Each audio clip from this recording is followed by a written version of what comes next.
Shalom Israel, good morning, or rather Tawab Barakar. So the sun is getting ready to rise, and I thought I would bring you guys along to give you an update on the progress of the plants I showed you from the first video. So come on. So I made a few adjustments. What you see here is I extended the pots to give these plants more root space. Now I won't give you a full shot of the actual plant. We're going to keep it for the update. But this is just to kind of show you guys what's going on. So we elongated the pots to extend the root space. The longer the root system, the taller or the bushier, or just basically the better the foliage up top can grow. Okay? So this is just a little update that I'm doing to kind of bring you guys along with the journey. GOCC Jordan, Achwath Rapah. Blessings to you all. Alright, so here we are. I showed you previously an update that I did where I extended the length of the pots so that the plants could further grow. If you can see here, the roots have already come down to the bottom, so this plant has over a foot of roots. Now I'll show you guys the actual corn plants that were growing in here.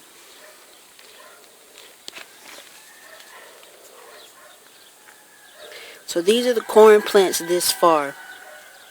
Now, just to keep you up to speed, we want to be as upfront as possible. We've had some challenges, or rather I've had some challenges. I've lost a few plants and had to replant some things. So as you can see here, this is actually another corn sprout. And likewise the same here. And the one that I planted in this pot actually hasn't come up yet.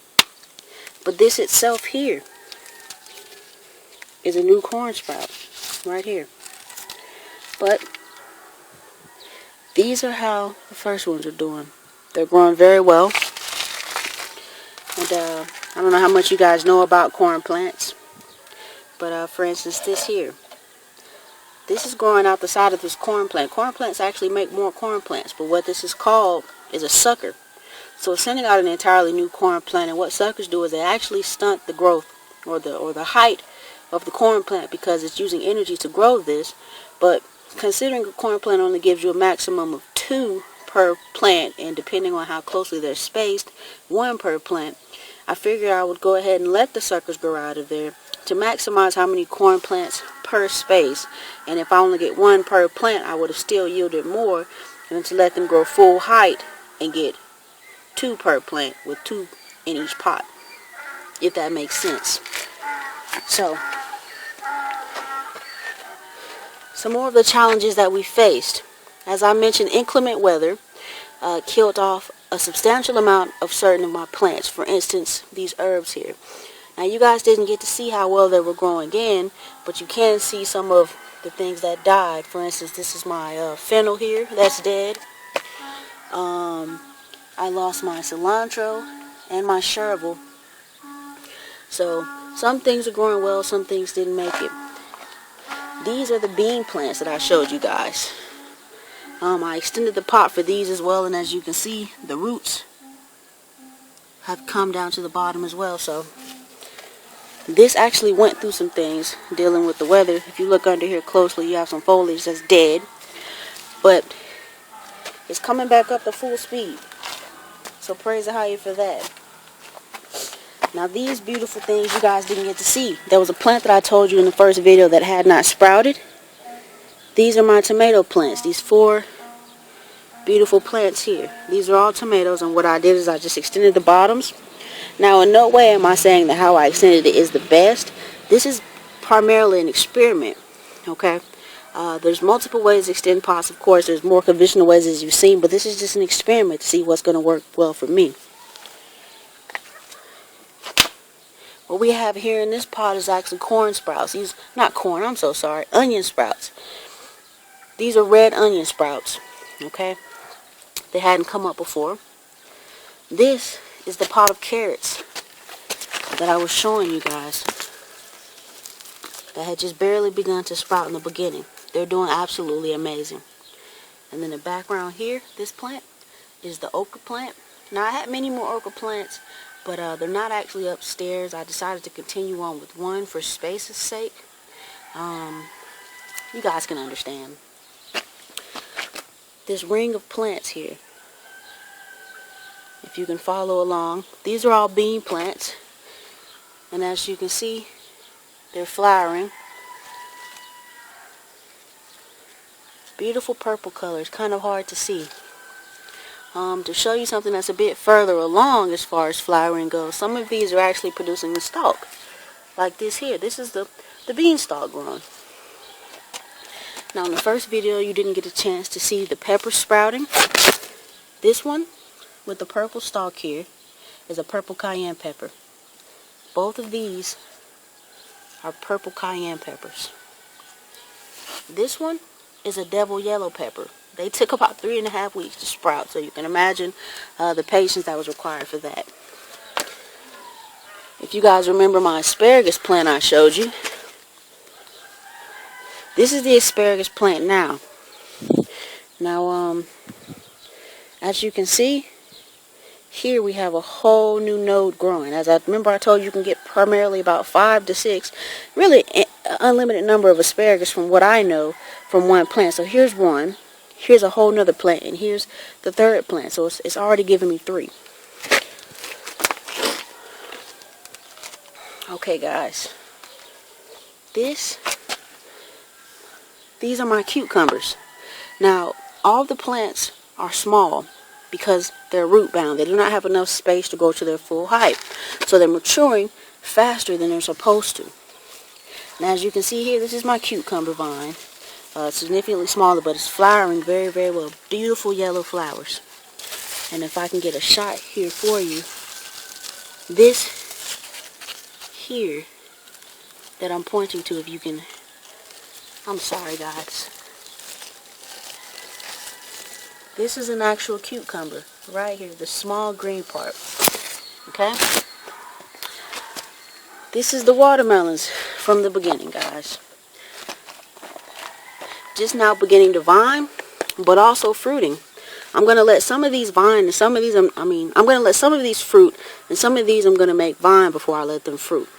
So this was the first one to fruit, and as you can see, we have a small melon here, freshly pollinated, or at least I'm hoping it's pollinated. I actually hand pollinated, and there's some bugs doing some pollination for me, so hopefully it got pollinated and we'll be able to see it grow. Here's another vine. It has another small melon growing on it.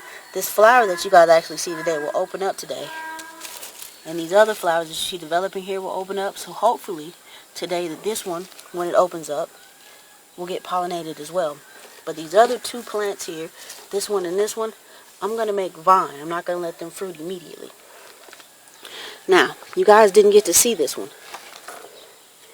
All of these plants here, these are all garlic plants. I actually planted these with some of the little girls that live here with me, and this is a project that I'm having them do. And they're growing very, very well. Of course, it is time for it to be moved to a bigger pot. As you can see, space, these things are becoming root bound. Space is an issue.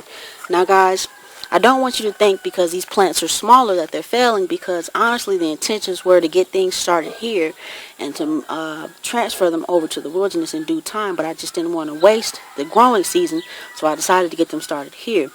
Now because we haven't moved them to the wilderness, now things are confined to such a smaller space, and so some of these plants, or a lot of these plants, are not as big or are not going to produce as much as they are normally supposed to because of the confinements that they're in. So I apologize for not being able to show you guys the full extent of a watermelon vine, or the full vine of a cucumber vine, and so on and so forth. Or even these corn plants, as beautiful as they are, they're growing very well, and with a foot of dirt apiece, they should be able to get to close to full height. Even though I'm going to let the suckers grow, it's going to stunt the height a little bit. I wish I could give you guys a full scale, but I'm reduced to space because I wasn't able to transplant them over into the wilderness, dealing because I'm still here inside of a town. Here you guys see is the other pot of plants. We have a spearmint herb here. This is parsley. This is Italian basil. This is basil thyme, basil cinnamon, basil lime. We had basil dark opal here, but it died off. Basil licorice. And just to bring you, these are the almond trees and the orange tree. So let me take you quickly to the beets so you can see how the beets are doing. I'm actually running out of space.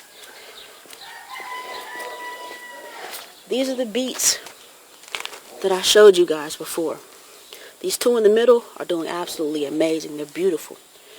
This one's coming up to speed, and this one's coming up to speed. Now what you guys actually see here are brand new leaves coming out of the dirt.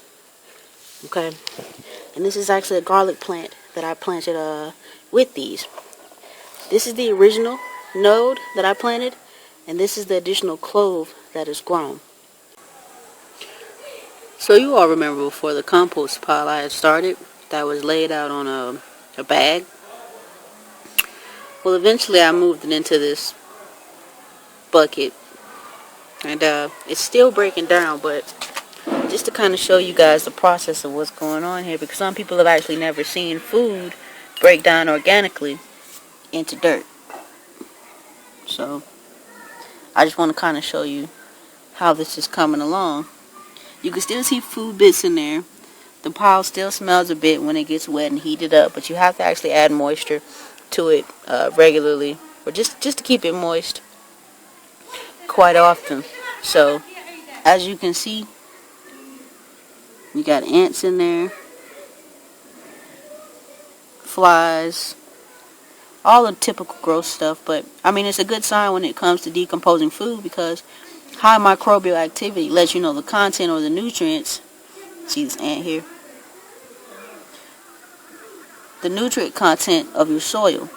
So if it has a lot of natural life, then it's got a lot of nutrients in it. And with all the things that we've added, from potato peels, banana peels, egg shells, orange peels, flatbread, to eggplants, cucumbers, zucchinis, tomatoes, all of that in the sorts to this pile, I know that it is highly nutrient rich, and the things that I can do with this is pretty much endless. I don't know how much you know about compost, but with compost I can take it and just mix it with desert sand or other soil that I purchase or whatever. But I can use it as a natural fertilizer. It doesn't, although I don't have much here, it doesn't take much. Say for instance, if I was to take this and mix it with water and let it sit for about a week to ferment more, and then strained off all of this matter here just to keep the liquid would then become what is called a compost tea, and I could just use that tea to water my garden. Let's say certain things once a week, other things once a month, or certain things 3 times in the growing season, and that would be a very, very nutrient rich fertilizer for it. Or I could just simply take the soil that's here and mix it with something that has absolutely no soil and not even much of it, and it would be so nutrient rich that it could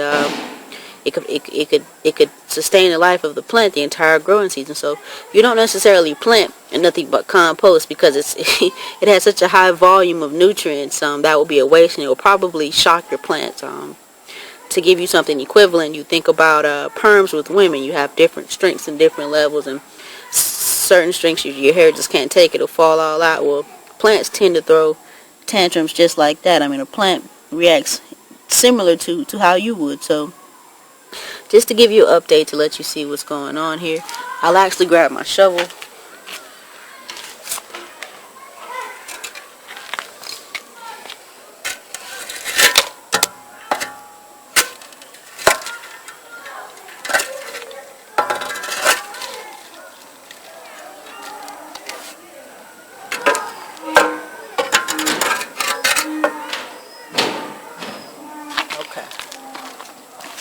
So I pulled back the top layer to let you see what's underneath. You got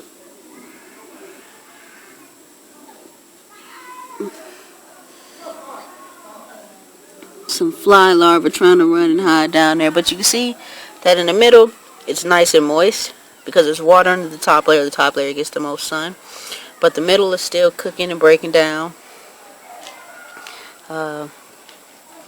Anyways, this is Achwath Rapah signing out.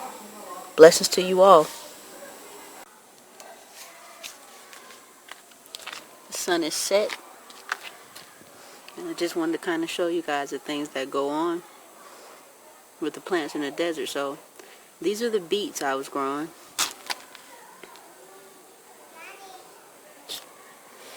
One's kind of struggling, but there's some new leaves actually growing here, if you see this. This is a garlic plant.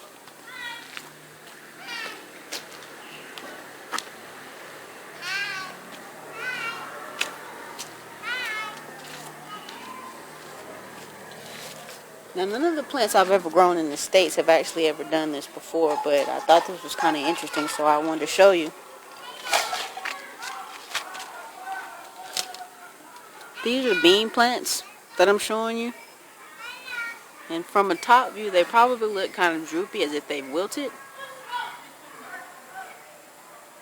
But what I wanted to show you is that the plants here in the desert, as it gets colder, they actually close themselves up.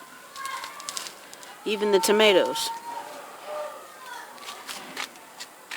If you look closely, try to get an angle, you can see.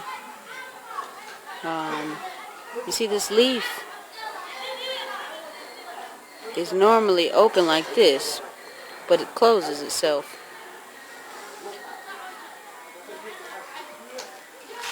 Just a little update. Our vine is actually short. I let it fruit. But if you see, we have a little melon growing here.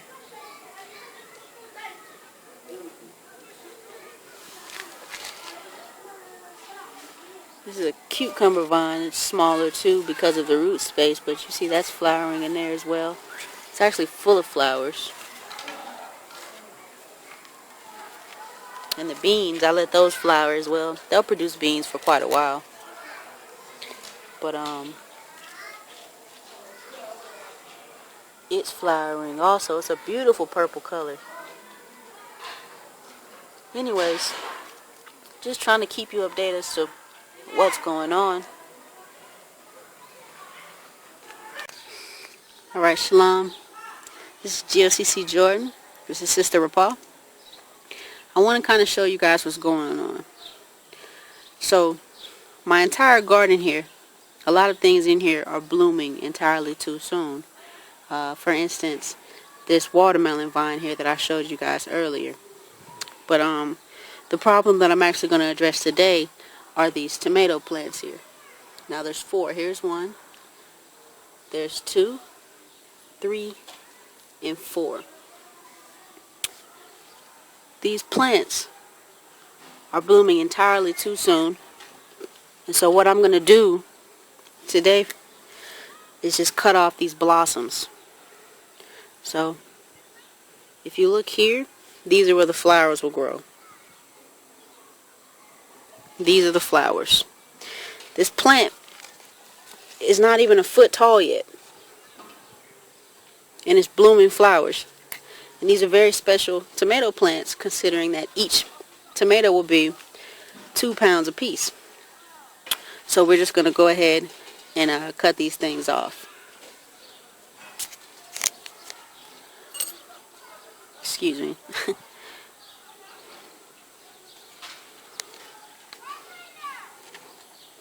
Now, what I'm hoping is that by cutting these blossoms off, it'll stop the sexual reproduction, and all of the energy will then turn around and go back into growing more foliage, which are the leaves, and a stronger root system. But to be perfectly honest, it's actually time to move this to a bigger pot. So here's one. I don't know if it's gonna focus in for you. That's a bit better.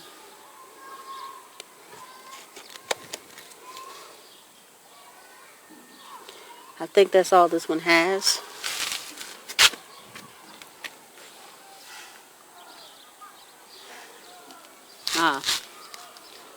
Here's another cluster growing here. See, these could be 4 tomatoes. but it's too soon. So we just snip it off.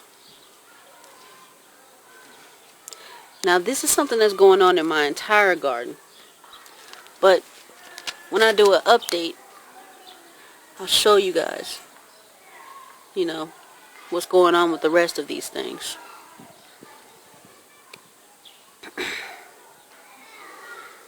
I gotta kind of see what I want to cut. Some of these are further along than others. I'm gonna leave this one alone. Anyways, I just thought I'd bring you guys along for that. GOCC Jordan, Achwath, Rapah, signing out.